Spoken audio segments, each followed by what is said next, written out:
Hey ladies, welcome back to the channel. I'm Yanka, the excellent wife and mom, and I am so glad that you're here.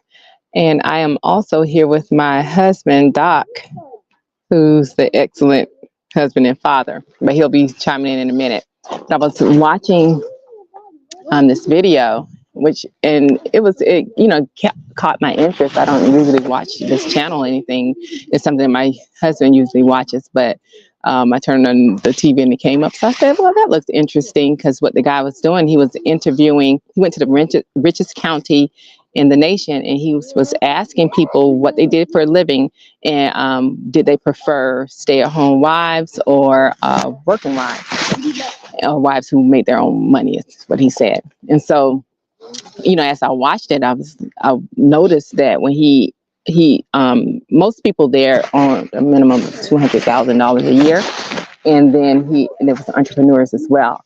And so I noticed, as he interviewed the different people and asked them, what they did and what they preferred, the entrepreneurs all wanted, or most of them, they wanted wives, stay-at-home wives. And then the ones who were employees or the high earners, they wanted working partners.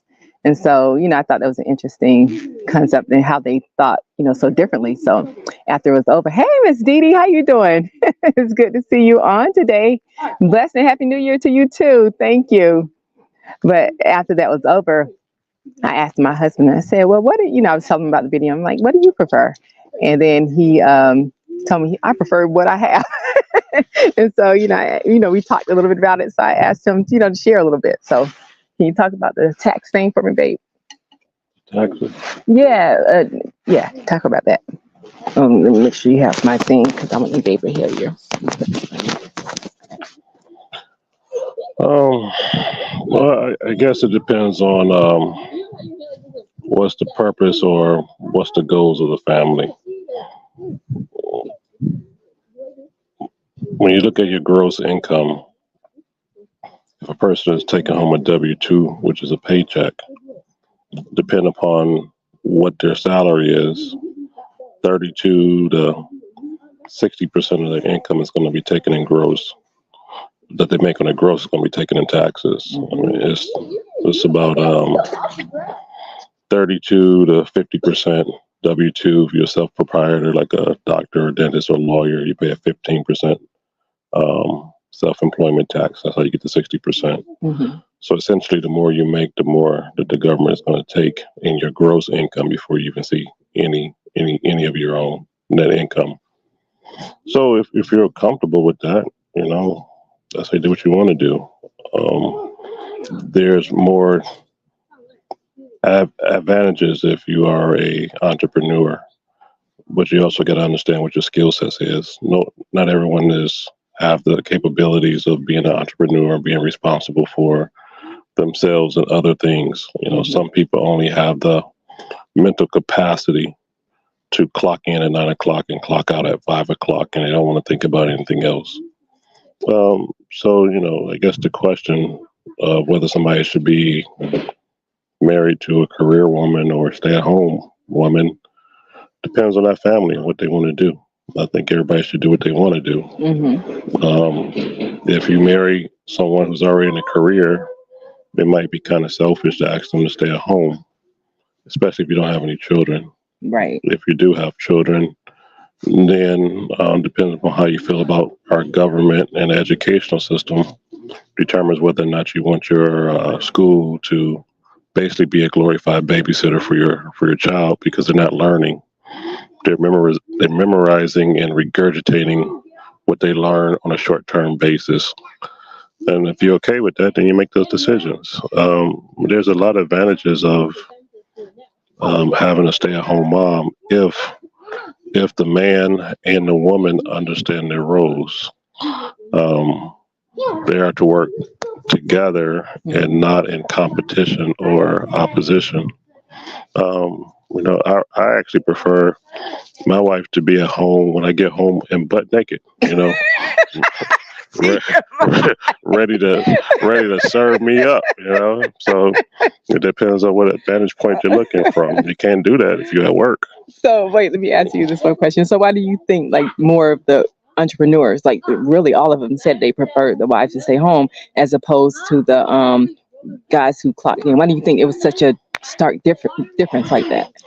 Well, I think it's for two reasons. So, number one, they can look at the value. So, the value where someone is there to take care of your home, take care of the necessities of the house, and make sure that the children are taken care of, and they don't want other people doing it. That's one. From a financial standpoint, as an entrepreneur, if you're making significant money, and then her income basically puts you in a non-advantageous tax bracket. So even though she's making money, you're basically paying for it out the door, because now you have your 1040 is combined as married and joint. So some of the tax advantages you might have as an entrepreneur is being negated by her working. So, but then again, if you don't get along and you need her outside the house, it might be worth it to you to lose money just to have her in the home so you can get along. So, that's why I said, there's a myriad of reasons. And one may not be more significant than the other, depending upon, your state of mind, your knowledge, your goals. Some people just can't be together for long periods of time, and that's understandable. I've heard guys say they didn't want to retire just because they didn't want to be at home with their spouses. It's sad, but it's a reality.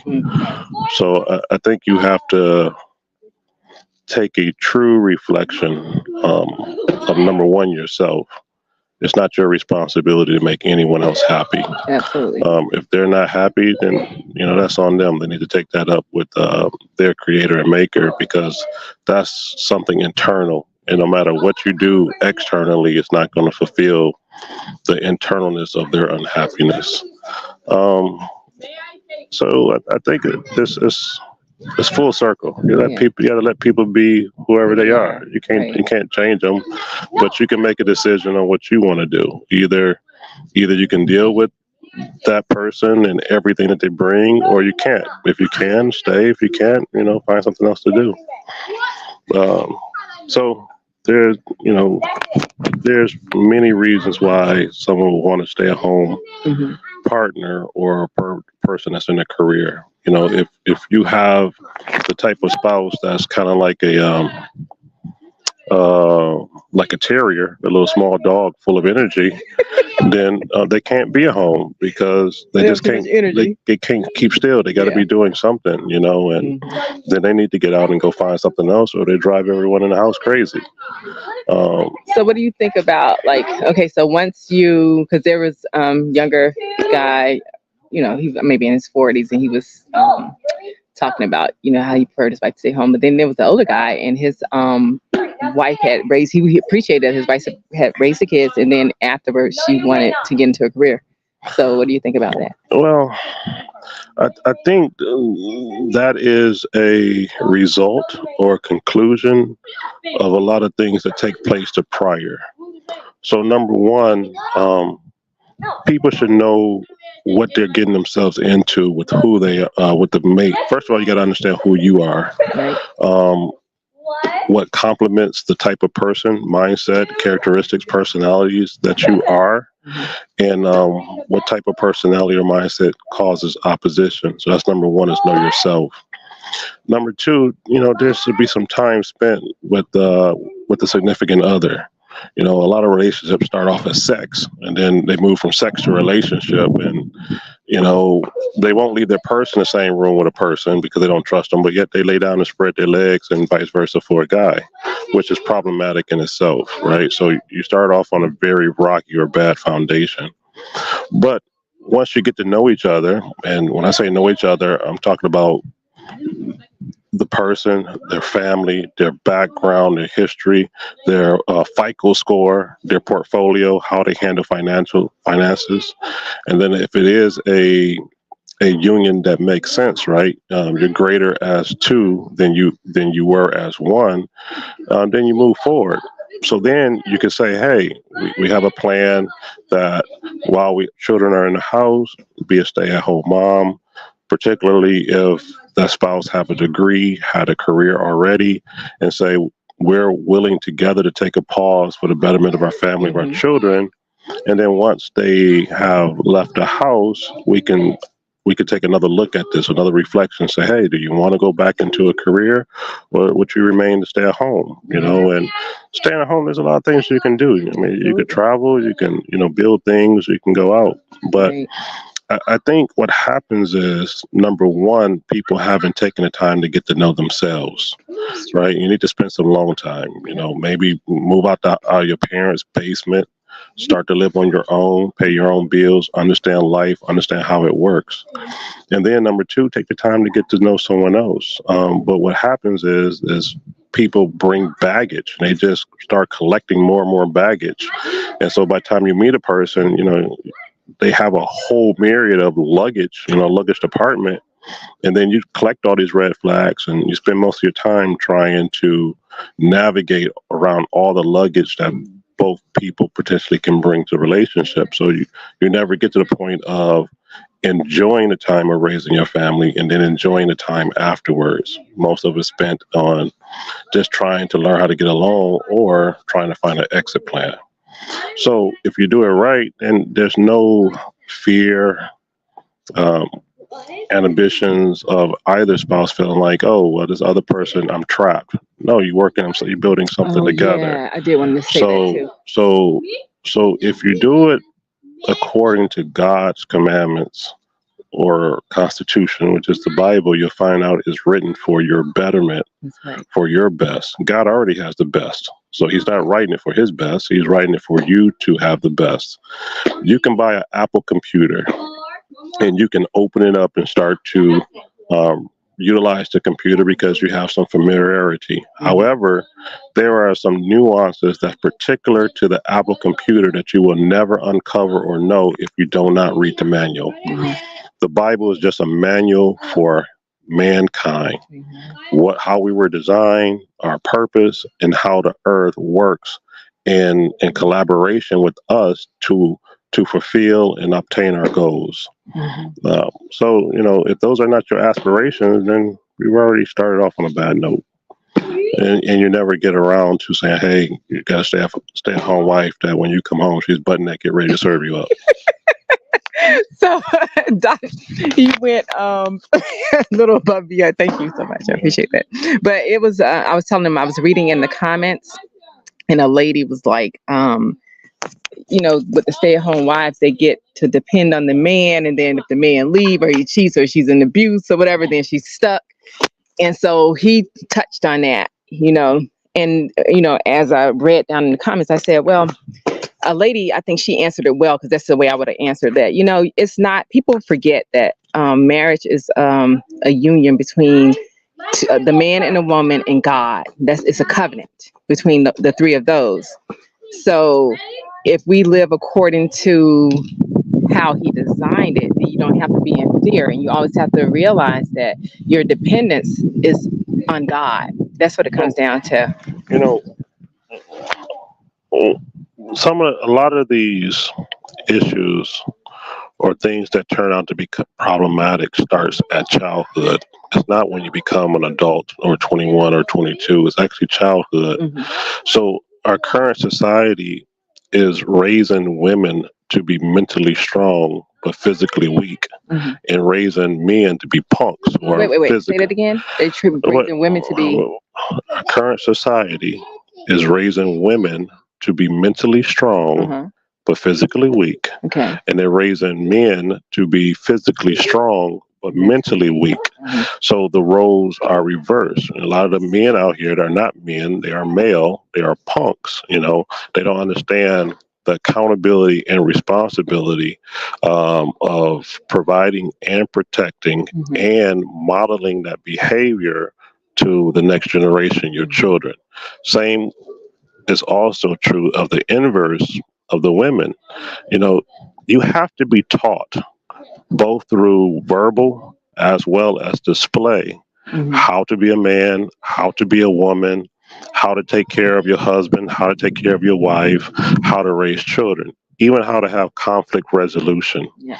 So if you've never seen a healthy relationship, how do you know what one is? How do you even know what one looks like?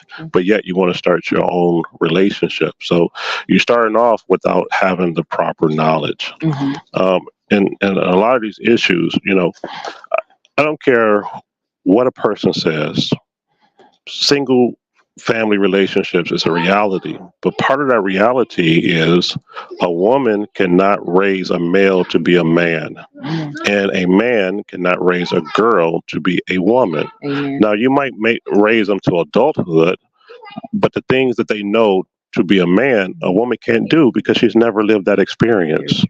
And and the inverse is true for a man. If you're in a position where you happen to be raising your daughters, yes, you can get them to adulthood, and you can raise a grown female, but you will never be able to teach her how to be a woman because I simply don't have that knowledge. Mm-hmm. And that knowledge is not just by knowing; it's also experiential. Mm-hmm. There's things that women know about their bodies, about life, about things that they will face in the future that a man will never know, and vice versa. There's things that I know my boys are going to come in contact as they get older, and it's my job to prepare them to be ready. And you see their end result all the time in our society. Grown men still wishing someone to be their father, to take the lead. They're very passive. They don't want to lead. They don't want that responsibility. And it used to be a mindset, but now we see that mindset transcending into how people dress. Why would a man want to put on skinny jeans and carrying a purse? Getting their hair laid. With what's that horse stuff people put in their hair? Weaves. Right. And spend more time doing the things that women used to do or do. And they learning from tickety talk and face friends and things of that nature, and vice versa. You will see a song that degrades women, and you will have girls singing the song, degrading themselves. So it starts off at childhood. It's not something that just begins when you become 20, 21, or whatever age you are. And also detrimental to the culture is you have children that have learned through observation bad behavior, bad relationships, and then before they can correct those things or learn the proper, they start to have kids themselves. So it's just one generation on another generation on another generation that are doing things verbally, behavioral wise, that are detrimental to themselves and their relationship. So whether a person should be a stay-at-home mom or a career person, that's a loaded question because not everyone have the mindset to choose either one. That's very true. That's it. You can move the mic. I don't have nothing else to say. You sure? So what would you tell, let's say, young men, right? What advice would you give them? Well, again, I would revert back to, for me, everything starts with the Constitution, the manual, which is the Bible. That's right. It's very specific about how to have the blessing. Very specific of how a man should treat a woman and vice versa, how you should rear your children. Is how you should treat one another, how you should treat other people, how you should run a business with integrity, with faith. These things, it's not rocket science. All you got to do is spend time and, first of all, read it so that you have the information. Then you can pray to the Holy Spirit to give you the understanding if you don't have it. The scripture says if you lack wisdom, ask of God who give liberally. So that's why I'm prejudiced against stupid people and against lazy people. Because here it is, if you don't have it, just pray. God will give it to you and will give you in an abundance. So, you got to be pretty stupid to remain stupid. And laziness, I just don't have any tolerance for it.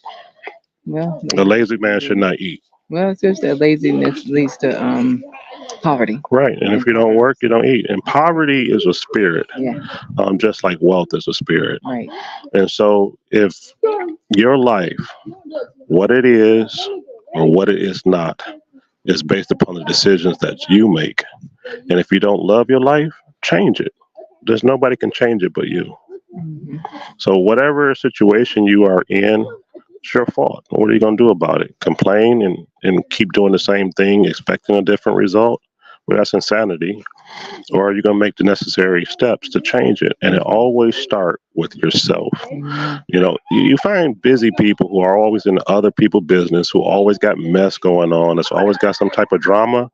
The real issue is they don't want to deal with themselves. So they find idle time to get involved with everything else to stay busy because they really don't want to deal with the root cause, the common denominator, which is self. All right, that's it. You sure? Yeah. And what about one last thing? What about that was good advice, I think, to everybody. But what about like girls? If you say think about nieces and stuff, and what would you tell them? Well, that can be a hard one because nieces are not your children, just like nephews are not your children. Mm-hmm. So you can have the best intentions and you can have knowledge that you want to disseminate, but if their parents are not in the right mind, then Sorry. How you doing? good. Then you're fighting against the parent and not the children, which again, some fights are not worth having. And if you're going to cause a rift in the family to the point where people are hating one another, disassociating, then you keep the peace. You try to give the knowledge to your own children and start with trying to break the generational curses Mm-hmm. to make sure they don't keep repeating themselves. That's right. Yeah. Thank you, baby. Yeah. So that's what I have. That's my husband's input. Quite obviously, I value his input. That's why I ask him questions and stuff. He's a very wise and knowledgeable man, and his fruit shows the wisdom that God has given him, and he operates in that. So I hope that you found this insightful and helpful. And thank you. If you haven't learned, if you don't have any other takeaway from what I said, the number one takeaway is you should be at home butt naked, waiting for your husband to get home so you can serve him up. And as you can see, my husband is funny. I laugh every day.